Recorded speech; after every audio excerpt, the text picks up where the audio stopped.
सभी विद्यार्थियों का आज एक बार फिर शर्मा ऑनलाइन क्लासेज में हार्दिक स्वागत। जैसा कि अपनी पिछली वाली क्लास में दो चर वाले रैखिक समीकरण युग्म के ऊपर अपन ने चर्चा की थी और दो चर वाले रैखिक समीकरण युग्म को ग्राफीय विधि के द्वारा हमने सॉल्व किया था। आज उसी टॉपिक को आगे बढ़ाते हुए हम असमीका के ऊपर चर्चा करेंगे। जैसा कि मैंने आपको पिछले वाले वीडियो में बताया था कि जो असमीका होती है उसको असमीकरण भी कहा जा सकता है। पुराने सिलेबस की अगर मैं बात करूं तो कक्षा 10वीं के अंदर असमीका या फिर असमीकरण का टॉपिक नहीं था। ये टॉपिक पुराने सिलेबसों के अंदर कक्षा 11th के अंदर जो गणित विषय के पाठ्यक्रम में शामिल था उस टॉपिक को वहां से उठा करके कक्षा 10 के अंदर समीकरण युग्म के साथ में जोड़ा गया है। इसको समीकरण युग्म के साथ में जोड़ने का सबसे बड़ा जो उद्देश्य है वो उद्देश्य ये है कि विद्यार्थियों को समीकरण के साथ साथ में असमीकरण के बारे में भी जानकारी हो। मैं आपको बता दूं कि समीकरण के अंदर जो समता का चिन्ह है, जिसको सामान्य बोलचाल की भाषा में बराबर का चिन्ह कहा जाता है, और इसका जो संकेत होता है वो इस प्रकार का होता है। इस चिन्ह को किसी भी बीजीय व्यंजक के साथ में जब काम में लिया जाता है तो जो प्राप्त होता है उसे समीकरण का नाम दिया जाता है। परंतु इस चिन्ह के स्थान पे इस प्रकार के चिन्हों का अगर उपयोग होता हो तो फिर वो बीजीय व्यंजक समीकरण नहीं कहलाकर असमीका या असमीकरण कहलाता है। इन चिन्हों को देख करके आपको ऐसा लग रहा होगा कि ये चिन्ह पहले भी छोटी क्लासों के अंदर आप लोगों ने पढ़े होंगे। छोटी क्लासों के अंदर इन चिन्हों का जो उपयोग होता था वो किसी संख्या को बड़ा या छोटा बताने के लिए होता था, लेकिन आज असमीका के अंदर इन चिन्हों का उपयोग हम ग्राफीय विधि के अंदर करने वाले हैं। अगर मैं एग्जांपल्स की बात करूं तो 2x प्लस 3y छोटा होगा 6 से, 2x प्लस 3y बड़ा होगा 6 से, 2x प्लस 3y छोटा होगा 6 से और 2x प्लस 3y बड़ा होगा 6 से। ये मैंने आपके सामने 4 असमीकाएं लिखी। और विद्यार्थी के मन में एक प्रश्न उठ रहा होगा कि सर इसमें भी आपने बोला है कि 2x प्लस 3y छोटा होगा 6 से, इसमें भी आपने बोला है कि 2x प्लस 3y छोटा होगा 6 से, तो फिर सर इस चिन्ह का उपयोग किस लिए किया जाता है? क्या इस चिन्ह का कोई उपयोग है ही नहीं या फिर ये ऐसे ही लगा दिया जाता है? तो मैं आप लोगों को बता देता हूं कि अगर मैं इसको लिखता हूं x छोटा होगा 5 से और मैं ये कहता हूं कि यहां पे जो x का मान होगा वो मान 5 से छोटा होगा, कहने का मतलब अगर आप x बराबर 4 लिखते हो तो ये बिल्कुल सही होगा, आप x बराबर 3 लिखते हो तब भी बिल्कुल सही होगा। यानी कि 5 से छोटा कोई सा भी मान आप इसमें x के बराबर में मान सकते हो। अगर आप ऋणात्मक मान की बात करते हो, नेगेटिव मान की आप बात करते हो, तब भी आपका मान x के लिए सही माना जाएगा। परंतु यदि कोई विद्यार्थी इसको देख करके x का मान 5 बताता है तो ये गलत होगा। तो मैं आपको ये समझाना चाह रहा हूं कि जब x बराबर 5 अगर आपको लेना हो तो इस चिन्ह के साथ साथ में आपको यहाँ पे एक लाइन भी लगानी होगी जो ये व्यक्त करेगा कि x का जो मान होगा वो 5 के बराबर भी होगा। अगर मैं सामान्य बोलचाल की भाषा में अगर इसको बोलता हूं तो इसको आप बोलोगे कि x का मान 5 से छोटा होना चाहिए, ये बिल्कुल सही होगा। अगर मैं इसको लिखता हूं तो मैं बोलूंगा कि x का मान 5 भी हो सकता है और 5 5 से छोटा भी हो सकता है। इन दोनों के अंदर सिर्फ इतना सा अंतर है कि इस मान में x बराबर 5 आएगा। आप x बराबर 5 ले सकते हो, लेकिन जो ऊपर मान लिखा हुआ है इस मान में x बराबर 5 नहीं आएगा। इस मान में x बराबर 4 आ सकता है, x बराबर 3 आ सकता है। कहने का तात्पर्य ये होगा कि x का मान 5 से कम होना चाहिए। अगर आपको x बराबर 5 लेना है तो फिर आपको ये बराबर का चिन्ह लगाना होगा, और 5 से बड़ा मान ना तो इसमें आने वाला है ना इसमें आने वाला है। तो जब अपन समीकरण की बात करते थे तो समीकरण में x बराबर 5 चलता था। असमीकरण की बात अगर अपन करेंगे तो इसमें 5 भी चलने वाला है और 5 से छोटे मान भी चलने वाले हैं। कहने का मतलब अगर मैं इसकी बात करता हूं तो 5 के अलावा 5 से छोटे जितने भी पूर्णांक बच गए, 4 बच गया, 3 बच गया, 2, -1, 0, -10, वो सारे मान इसमें शामिल होंगे, लेकिन 5 से बड़ा मान इसमें शामिल नहीं होने वाला। तो प्यारे विद्यार्थियों, असमीकरण के टॉपिक की अगर मैं बात करूं तो समीकरण और असमीकरण का जब अपन हल करेंगे ग्राफी विधि से तो थोड़ा सा चेंजेस होगा, बाकी पूरा का पूरा जो टॉपिक रहने वाला है वो ही रहने वाला है जो अपन ने पिछले क्लास के अंदर पढ़ा था। जैसा कि मैंने आपको पिछली क्लास में बताया था कि जो असमीकरण है उस असमीकरण के अंदर सिर्फ और सिर्फ समीकरण से चिन्हों का ही अंतर है, बाकी सारी चीजें वही रहने वाली है। आज हम इसके ऊपर विस्तार पूर्वक चर्चा करेंगे। तो इस चर्चा के अंदर इसके ग्राफ के साथ साथ ग्राफ के अंदर जो इसका हल क्षेत्र आने वाला है, जो इसका ग्राफीय निरूपण आने वाला है, उस ग्राफीय निरूपण के ऊपर हमें चर्चा करनी है। और मैं आप लोगों को ये और बता दूं कि असमीकरण का ग्राफ बनाने के लिए समीकरण का जो ग्राफ अपन ने बनाया था उसकी सहायता लेनी होगी। जो समीकरण के ग्राफ अपन ने बनाए थे तो लास्ट वीडियो में उसका होमवर्क नहीं दे पाया था मैं। आज असमीकरण का जो टॉपिक स्टार्ट कर रहे हैं उस टॉपिक को होने के बाद में समीकरण और असमीकरण यानी कि समीकरण और समीकरण दोनों का होमवर्क अपन साथ में दे देंगे। मैं कक्षा 10 के विद्यार्थियों को बता दूं कि जो समीकरण और जो असमीकरण है वो आपके कक्षा 10वीं का जो सिलेबस है उसमें चैप्टर नंबर 4 में ये दोनों टॉपिक आपको दिए हुए हैं। समीकरण की अगर मैं बात करूं तो समीकरण का जो टॉपिक है वो आपके सिलेबस में प्रश्नावली 4.1 के अंदर विस्तार पूर्वक दिया गया है। अगर मैं समीकरण की बात करता हूं तो 4.2 जो आपकी प्रश्नावली है उसके अंदर ये विस्तार पूर्वक दिया हुआ है। और इन दोनों टॉपिकों के कंप्लीट होने के बाद में आपका चैप्टर नंबर 4 बोर्ड परीक्षा की दृष्टि से 90% तक पूरा हो जाएगा। उसमें एक आध छोटी चीजें बचेगी, तो वो चीजें हम अगली क्लास के अंदर डिस्कस करेंगे। आज अपनी क्लास का जो मेन उद्देश्य रहेगा वो ये रहेगा कि विद्यार्थियों को असमीकरण का जो ग्राफ है और असमीकरण के ग्राफ में जो हल क्षेत्र आएगा वो बताना इंपॉर्टेंट है।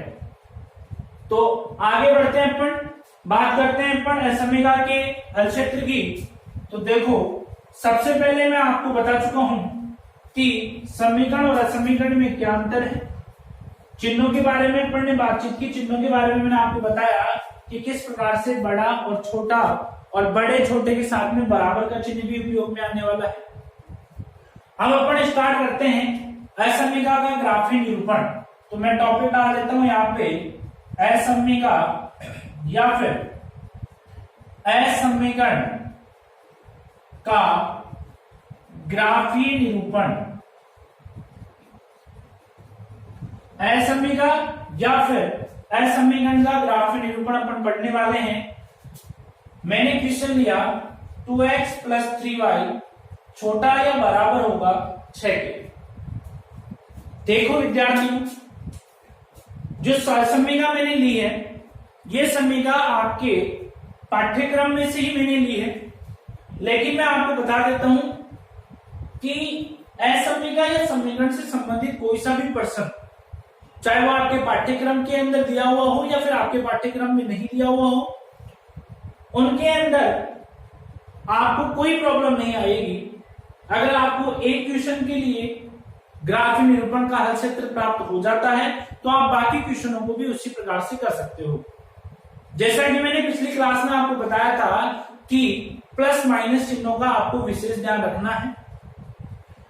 मैं आप लोगों से आशा रखता हूं कि जो पहले वीडियो में ग्राफ अपन ने पढ़ा था, उस ग्राफ को देख करके, उस वीडियो को देख करके आपने प्रैक्टिस की होगी और आपको ये लगा होगा कि हम आसानी से ग्राफ बना सकते हैं। जब से कक्षा 10वीं का जो नया सिलेबस आया है उसमें जो ग्राफ है वो समीकरण का ही पूछा जा रहा है। असमीकरण का जो ग्राफ है वो एक बार अर्धवार्षिक परीक्षा के अंदर जरूर पूछा गया था, तो वैसे तो इसके आने के चांसेस बहुत कम है, लेकिन फिर भी बोर्ड परीक्षाओं को दृष्टि में रखते हुए हम किसी भी टॉपिक को उस प्रकार से कंप्लीट करेंगे कि अगर उस टॉपिक में से किसी भी प्रकार का क्वेश्चन आ जाए तो विद्यार्थी उसको कर सकें। तो अपन बात करते हैं 2x प्लस 3y छोटा होगा या बराबर होगा 6, इसका ग्राफ बनाते हैं। तो मैं आपको बता दूं, सबसे पहले इसको आपको समीकरण में बदलना होगा। तो जब आप इसको समीकरण में बदलोगे तो तो ये प्राप्त होगा 2x plus 3y is equal to 6। असमीका का ग्राफ मैंने आपको बताया कि समीकरण की तरह ही बनाना है, तो इसको आपने सबसे पहले समीकरण में बदल लिया। और जैसा कि मैंने आपको पिछली वीडियो में, पिछली क्लास में बताया था कि आपको किसी भी प्रकार के मान रखने कर सकते हो आप, परंतु मैंने आपको ये बताया था कि अगर x बराबर आप 0 रखोगे तो आपको कैलकुलेशन में आसानी रहेगी। x बराबर 0 आपने रखा तो इस x वाला जो भी मान है उस मान को मैंने अगर कवर कर लिया तो आपको दिखाई दे रहा होगा कि 3y बराबर 6 बच रहा है। तो आप इसको एज इट इज लिख सकते हो 3y बराबर 6। आपको मान निकालना है y का। पहले भी अपन ने डिस्कस किया था कि 3 का पक्षांतरण होगा और ये होगा 6/3। 6 में आप 3 का भाग दोगे तो यहां से जो y का मान निकल करके आएगा वो 2 निकल करके आएगा। आगे अपन बढ़ते हैं तो y बराबर 0 आप रखोगे, तो y बराबर 0 रखने पर जो y वाला मान है उसको आप कवर करोगे तो आपको 2x बराबर 6 दिखाई देगा। तो ये 2x बराबर 6 होगा। यहां से अगर आप x का मान निकालते हो तो आपको x का जो मान प्राप्त होने वाला है वो 3 प्राप्त होने वाला है। ये पूरा का पूरा हमने वैसा ही किया है जैसा पिछले वाले क्लास में था। अगर इसकी टेबल की मैं बात करूं तो इसकी टेबल जो बनने वाली है वो टेबल आपके पास में x होगा, y होगा। अगर x का मान 0 होगा तो y का मान 2 होने वाला है, और अगर y का मान 0 होगा तो x का मान 3 होने वाला है। यह आपके पास में टेबल आ गई है। इसका ग्राफ अगर अपन बनाते हैं तो ग्राफ के अंदर वही 2x होगी, एक x होने वाली है और एक yx होने वाली है। अगर मैं बात करता हूं x की तो ये हो जाएगी x और x डेश, ये हो जाएगी y और y डेश। अपन ने पिछली क्लास में पढ़ा था पैमाना, और पैमाना लिखने के लिए मैंने आपको कहा था कि आप बराबर भी x और yx पे पैमाना ले सकते हो और आप अलग अलग भी पैमाना ले सकते हो। अगर x में पैमाने की बात करूं तो जो एक बड़ा खाना होगा उसका जो पैमाना होगा वो एक इकाई अपन ले लेते हैं, और y पे भी इसका जो पैमाना अपन लेते हैं वो एक इकाई अपन ले लेते हैं। ये जो आएगा ये इसका सेंटर पॉइंट आ जाएगा, मूल बिंदु आ जाएगा। अगर आगे की अपन बात करते हैं तो ये 1 होने वाला है, ये 2 होने वाला है, ये 3 होने वाला है। ये 1 होने वाला है, ये 2 हो जाएगा, ये 3 हो जाएगा। नेगेटिव वैल्यू अपने पास में टेबल में नहीं है तो अगर आप लिखना चाहो तो लिख सकते हो, नहीं भी लिखना चाहो तो कोई भी आपको दिक्कत नहीं होने वाली है। ये x और yx का निरूपण हो गया। अब अपन देख रहे हैं कि x पे जो मान आ रहा है वो 3 आ रहा है, तो ये हो जाएगा आपके पास में x पे 3। अगर आप इसको पॉइंट के रूप में शो करना चाहते हो तो आप 3,0 भी लिख सकते हो। y पे जैसा कि आप देख रहे हो 2 आ रहा है तो ये 2 होगा, और इसको भी अगर आप पॉइंट के रूप में शो करना चाहते हो तो 0,2 यहाँ पे हो जाएगा। जैसा कि पिछली क्लास में मैंने आपको बताया था कि जो x कोऑर्डिनेट है, जो x निर्देशांक है, वो हमेशा कॉमा से पहले आएगा, और जो y कोऑर्डिनेट है वो हमेशा कॉमा के बाद में आएगा। इन दोनों को जब अपन मिलाएंगे तो आपके पास में इस प्रकार की एक लाइन प्राप्त होगी, और ये लाइन आपके पास में जो ग्राफ होगा वो इस समीकरण का ग्राफ होगा, 2x प्लस 3y बराबर 6। परंतु आपको जो ग्राफ चाहिए वो ये वाला ग्राफ चाहिए, 2x प्लस 3y छोटा होगा या बराबर होगा 6 के। ये यहां तक का जो अपन ने वर्क किया है ये पिछली वाले क्लास से पूरा सेम किया है। आज अगर असमिका के बारे में अपन डिस्कस कर रहे हैं तो जो अंतर है इन दोनों में वो अब आगे अपन डिस्कस करने वाले हैं, और आप लोग बड़े ध्यान से समझिए कि इसमें छोटा सा ही अंतर है, ज्यादा बड़ा अंतर नहीं है। मैं आप लोगों को बता दूं कि ये जो पॉइंट है ये 0,0 वाला पॉइंट है, ये मूल बिंदु है। आपको ग्राफ बनाना है इसका। अगर मैं इसको इस प्रकार से लिखता हूं 0 छोटा होगा या बराबर होगा 6 के, और अगर मैं इस प्रकार से लिखता हूं कि 0 बड़ा होगा या बराबर होगा 6 के, तो यहां से दो बातें निकल करके आएगी। जो विद्यार्थी इन चिन्हों के बारे में जानते हैं वो ये सोच रहे होंगे कि सर ने ये तो सही लिखा है, लेकिन सर ने ये जो लिखा है ये गलत लिखा है। इसका मतलब ये हुआ कि 6 0 से बड़ा होता है। बिल्कुल होता है। अगर मैं बराबर के चिन्ह को हटा दूं तो इसका मतलब ये बिल्कुल सही है। यहां पे अगर मैं बात करूं तो 0 6 से बड़ा होता है, ये गलत है। 0 कभी 6 से बड़ा हो ही नहीं सकता। तो यहां पे दो चीजें होगी। अगर ये वाली कंडीशन आती है तो आप कह सकते हो कि ये सत्य है, और अगर ये वाली कंडीशन आती है तो आप कह सकते हो कि ये असत्य होगा। और इस सत्य और असत्य के आधार पे ग्राफ का जो हल क्षेत्र आएगा वो अपने को प्राप्त होने वाला है। अगर सत्य और असत्य की अपन बात करें तो ये किस प्रकार से प्राप्त होने वाला है, तो मैंने आपको ये कहा कि जो मूल बिंदु है 0,0, उस मूल बिंदु के अंदर x और y की जो मान है वो मान अगर अपन यहां पे पुट कर देते हैं तो इन दोनों में से एक चीज अपने को प्राप्त हो जाएगी। तो मैं अगर इसको पुट करता हूं तो मैं लिख रहा हूं इसको 2x प्लस 3y छोटा होगा 6 में 0,0 रखने पर, तो 0,0 आप रखोगे तो 2 into 0 3 into 0 is less than 6। तो यहां से 0 छोटा होगा 6 से, ये अपने को प्राप्त होने वाला है। आप इसके बाद में लिखोगे कि प्राप्त कथन सत्य है। सत्य क्यों हुआ? क्योंकि जो 0 होगा वो 6 से छोटा होगा, और अपने पास में जो चीज प्राप्त हुई है वो भी यही कहना चाह रही है कि जो 0 होगा वो 6 से छोटा होगा। प्राप्त कथन सत्य है, अतः इसका हल क्षेत्र